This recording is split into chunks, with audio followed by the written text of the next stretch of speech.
5 సంవత్సరాల పాలనప్ప చెప్తే ఆంధ్రప్రదేశ్ రాష్ట్రాన్ని 50 సంవత్సరాలు వెనక్కి తీసుకెళ్ళిపోయినటువంటి జగన్ ఏ ముఖం పెట్టుకుని మళ్ళీ ఈరోజు ప్రజల దగ్గరికి వస్తున్నాడో ఈవేళ సమాధానం చెప్పవలసినటువంటి పరిస్థితి ఉంది. అందుకే ఒక ఉదాహరణ ఏదైతే వెలిగొండ ప్రాజెక్ట్.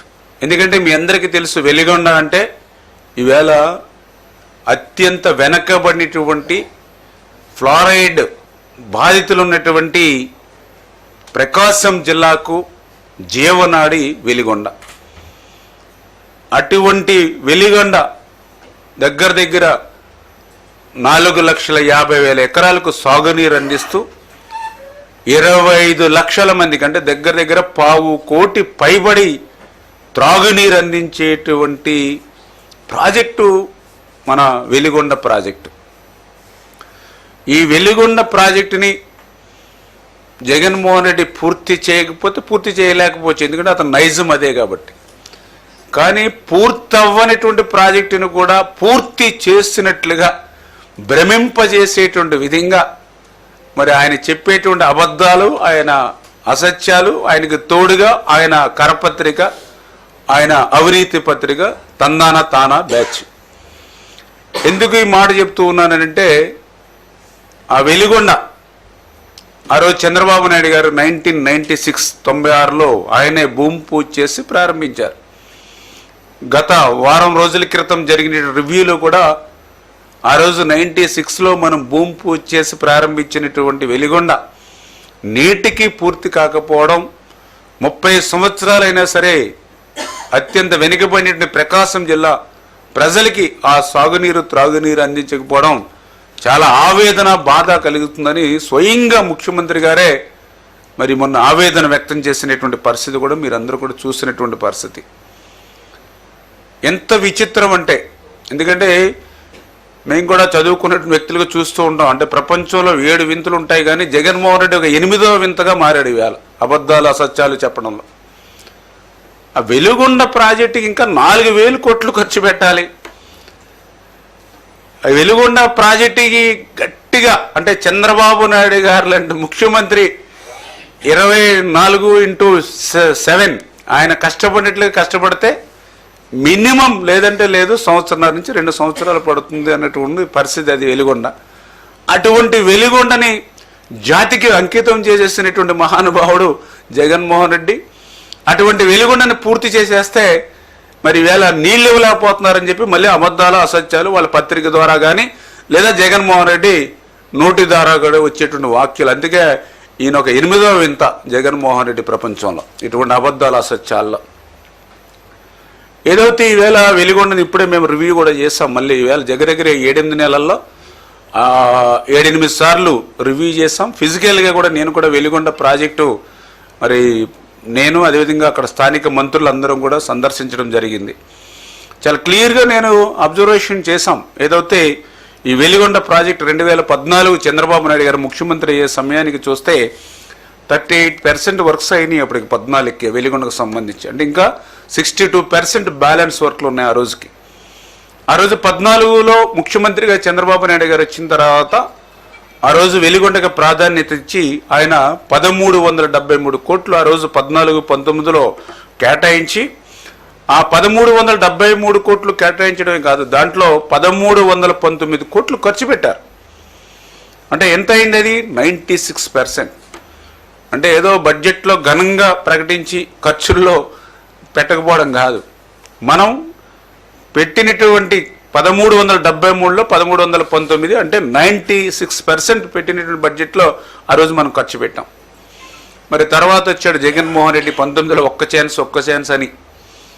మరి 19లో అధికారంలోకి వచ్చిన తర్వాత 5 సంవత్సరాల్లో బడ్జెట్ డబుల్ అయిందిగా. మరి బడ్జెట్ డబుల్ అయినప్పుడు మరి నిధులు కూడా అట్లానే వెలిగొండకి ఖర్చు పెట్టవలసినటువంటి డబుల్ అవసరం ఉంది కదా.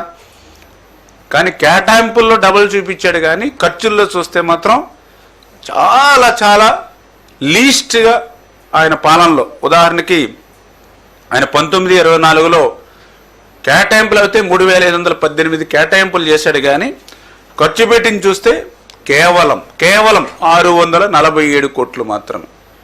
ఎంత డిఫరెన్స్ ఉందో చూడండి. అంటే కేటాయింపుల్లో ఇతను ఖర్చు పెట్టింది 18%. అంటే ఏ ముఖ్యమంత్రికి ప్రకాశం జిల్లా మీద కానీ వెలిగొండ మీద కానీ శ్రద్ధ ఉంది అనేది ఇదే ఒక ఉదాహరణ. ఎందుకంటే ఆ రోజు కేటాయింపుల్లో 96% 1319 కోట్ల రూపాయలు మనం ఆ రోజు ఖర్చు పెడితే ఈయన ఖర్చు పెట్టింది కేవలం 647 కోట్లు. అంటే బడ్జెట్ డబుల్ అయినా కూడా ఖర్చు పెట్టింది మన దాంట్లో కూడా సగం కూడా లేనిటువంటి దుస్థితి ఆ రోజు జగన్మోహన్ రెడ్డి పాలన. అంటే ఆ రోజు ఆయన పాలనలో చేసినటువంటి పాపాలు ఏవైతే ఉన్నాయో ఈరోజు ఆంధ్రప్రదేశ్ రాష్ట్ర ప్రజలకు, వెలిగొండ ప్రజలకు శాపాలుగా మారినటువంటి దుస్థితి. ఆ రకంగా జగన్మోహన్ రెడ్డి చేసినటువంటి తప్పిదాలన్నింటినీ కూడా మళ్ళీ ఈరోజు మరి చంద్రబాబు నాయుడు గారు ఒక్కొక్కటి కూడా మరి సరి చేసుకుంటూ వెళ్తూ ఉన్నాం. మరి ఏదైతే ఇప్పుడే నేను చెప్పాం, ఏదైతే వెలిగొండకు సంబంధించి ఆయన అబద్ధాలు, అసత్యాలు, బ్రాండ్ అంబాసిడర్ అని. ఎందుకు ఈ మాట అంటున్నానంటే, ఏదైతే ఈ యొక్క రివ్యూస్ చేస్తూ ఉంటే ఆ రోజు 2021 ఓకే పాదయాత్రలో అయితే ఆయన వెలిగొండని పూర్తి చేసే బాధ్యత నాదే అని పాదయాత్రలో చెప్పాడు. ఓట్లు వేయించుకున్నాడు. ఆ రోజు సీట్లు కూడా ఇచ్చి గెలిపించారు ప్రకాశం జిల్లాలో ఆయన పార్టీకి. కానీ అధికారంలోకి వచ్చాక ఆ రోజు 2021 అక్టోబర్ 7వ తేదీన ఒంగోలు మీటింగ్లో 2022కి పూర్తి చేస్తానని చెప్పాడు. మళ్ళీ 2022 ఆగస్టు 23న చేమకుర్తి మీటింగ్లో మళ్ళీ 2023కి పూర్తి చేస్తానని చెప్పాడు. మళ్ళీ 2023 ఏప్రిల్ 12వ తేదీ మార్కాపురం మీటింగ్లో 2023 అక్టోబర్కి పూర్తి చేస్తానని చెప్పాడు. మళ్ళీ 2023 సెప్టెంబర్ నంద్యాల మీటింగ్లో ఇంకొక 3-4 నెలల్లోనే వెలిగొండ పూర్తి చేస్తానని చెప్పాడు.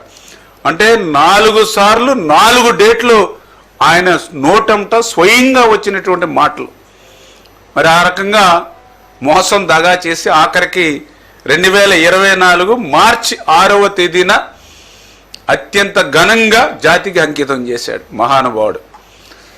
అంటే ఆయన జాతికి అంకితం చేసినప్పుడు ప్రకాశం జిల్లా అంతా కూడా హౌస్ అరెస్టులు, 30 యాక్ట్లు, 144 సెక్షన్లు, రైతులందరికీ కూడా ముందస్తు నోటీసులు అట్లా చేసి ఆయన జాతికి అంకితం చేశాడు. అంటే దీన్ని బట్టి మీకు అర్థమవుతూ ఉంది. ఎందుకంటే అక్కడ కనీసం ఒక చుక్క నీరు వచ్చేటువంటి పరిస్థితి లేదు. ఆర్ఎండ్ఆర్కు సంబంధించి నిర్వాసితులకు ₹1 ఇచ్చినటువంటి పరిస్థితి లేదు.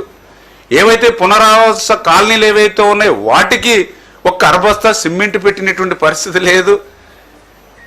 ఫీడర్ కెనాల్ ఏదైతే ఉందో దాన్ని గాలిలో కలిసిపోయినటువంటి పరిస్థితి. ఇటువంటి స్థితిలో జాతికి అంకితం అని అంటే అక్కడ ప్రజలు నుంచి తిరుగుబాటు వస్తే ఆ రోజు తనకున్నటువంటి వ్యవస్థనంతా కూడా ఉపయోగించి ఆ రోజు ఆ జాతికి అంకితం ఏ విధంగా చేశాడో ప్రజలందరూ కూడా గమనించినటువంటి పరిస్థితి.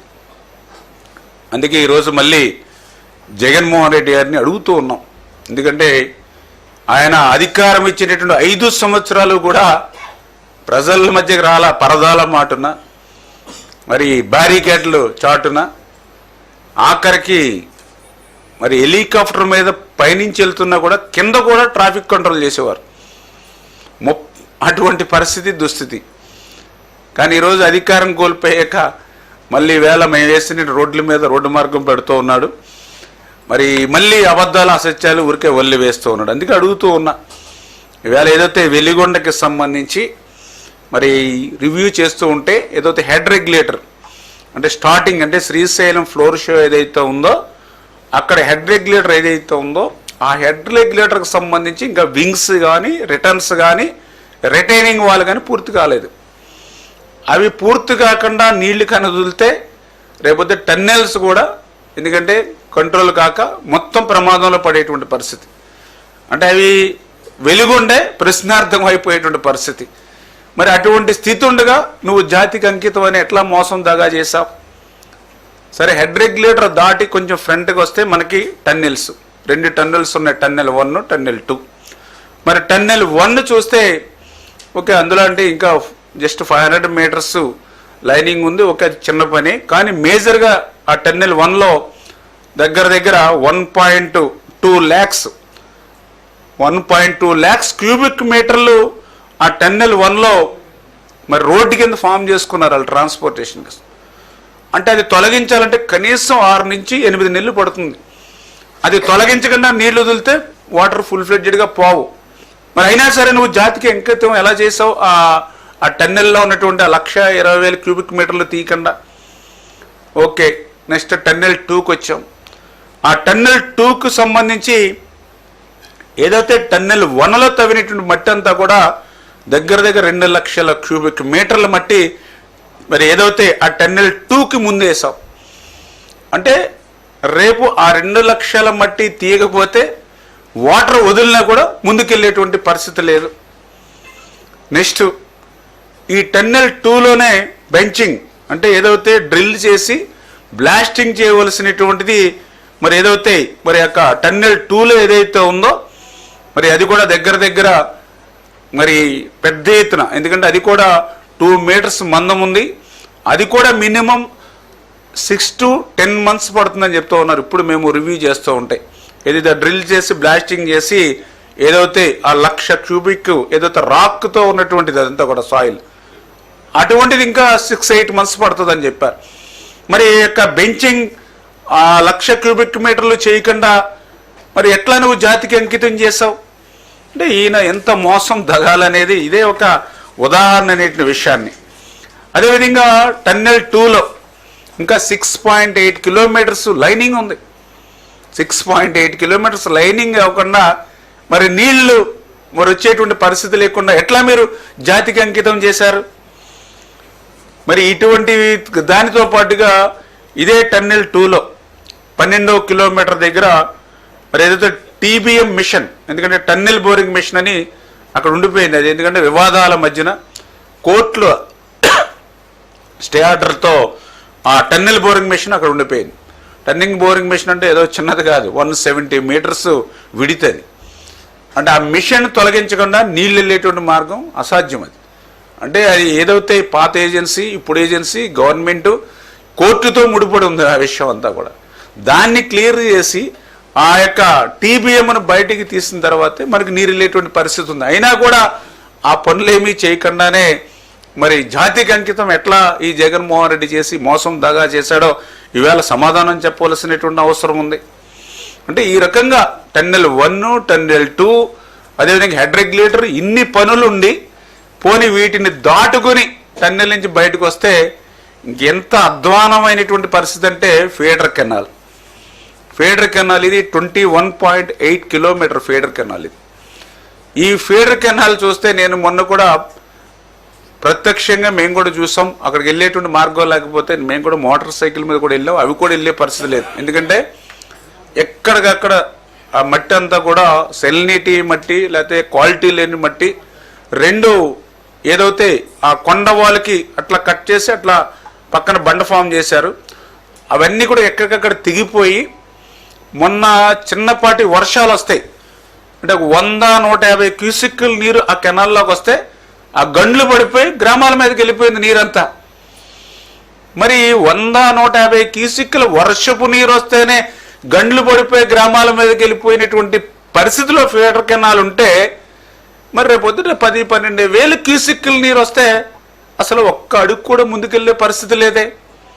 అంటే ఏదైతే ఆ ఫీడర్ కెనాల్కి సంబంధించి ఆ వీక్ సాయిల్ ఏదైతే ఉందో అక్కడ ఇప్పుడు అధికారులతో మాట్లాడితే 9 కిలోమీటర్స్ బాగా డెప్త్ ఏదైతే 21లో ఆ 9 కిలోమీటర్స్ ఖచ్చితంగా ఏదైతే వాల్ నిర్మాణం చేసి వెళ్ళవలసినటువంటి పరిస్థితి ఉంది. మిగిలిందంతా కూడా కెనాల్ అంతా కూడా లైనింగ్ చేయవలసిన పరిస్థితి ఉంది. అంటే 21.8 కిలోమీటర్లు కూడా లైనింగ్ వాల్ నిర్మాణం చేయకపోతే వెలుగొండ టన్నెల్ నుంచి వచ్చేటువంటి నీరు కాదు కదా, కనీసం వర్షపు నీరు కూడా ముందుకెళ్లే పరిస్థితి లేనిటువంటి స్థితిలో జాతికి నువ్వు ఎట్లా అంకితం చేసి మరి ప్రజల్ని మోసం దగా నువ్వు ఎట్లా చేస్తా ఉన్నావు? మరి ఫీడర్ కెనాల్ దాటుకుని మరి ఏదైతే నల్లమల సాగర్ రిజర్వాయర్ ఉంది, 53 TMCలు నిల్వ చేసేటువంటి రిజర్వాయర్. మరి ఆ రిజర్వాయర్కి నీళ్లు పోవాలని అంటే అక్కడ ఎవరైతే నీకు భూములు ఇచ్చారో మరి వాళ్ళకి R&R నీళ్లు ఇచ్చేటప్పుడు ఇవ్వాల్సిన అవసరం ఉంది కదా. మరి వాళ్ళ R&Rకి సంబంధించి 880 కోట్లు, అక్షరాల 880 కోట్ల రూపాయలు R&Rకి సంబంధించి నిర్వాసితులకు ఇవ్వాలి. నువ్వు 5 సంవత్సరాల్లో ఒక్క రూపాయి కూడా నిర్వాసితులకి ఇవ్వకుండా మరి ఆ యొక్క రిజర్వాయర్లో నీటిని ఎట్లా నింపగలుగుతావు? ఎట్లా నువ్వు జాతికి అంకితం చేయగలుగుతావు? పోనీ నిర్వాసితులకు సంబంధించి కాలనీలు, పునరావాస కాలనీలు ఆ రోజు చంద్రబాబు నాయుడు గారి హయాంలో మరి ఆ పునరావాస కాలనీల్ని మనం డెవలప్ చేసి దానికి రోడ్స్, డ్రైన్స్, అదేవిధంగా అక్కడ స్కూల్స్, హాస్పిటల్స్, ఇవన్నీ ఫెసిలిటీస్ అంతా కూడా ఏర్పాటు చేయాలని పెట్టాం. అందులో రోడ్స్, డ్రైన్స్ కొంతమేర వర్క్ లేని పునరావాస కాలనీలో ఆ రోజు చంద్రబాబు నాయుడు గారి హయాంలో అయినటువంటి పునరావాస కాలనీ పనులు తప్ప నీ 5 సంవత్సరాల పాలలో ఆ పునరావాస కాలనీకి ఒక్క అరబస్తా సిమెంట్ కూడా పని చేయనిటువంటి నువ్వు మరి రేపు వాళ్ళు ఆ పునరావాస కాలనీకి ఎట్లా వెళ్తారా నిర్వాసితులు? మరి నువ్వు వాటర్ని ఎట్లా మనం నింపగలుగుతాం ఆ రిజర్వాయర్లో?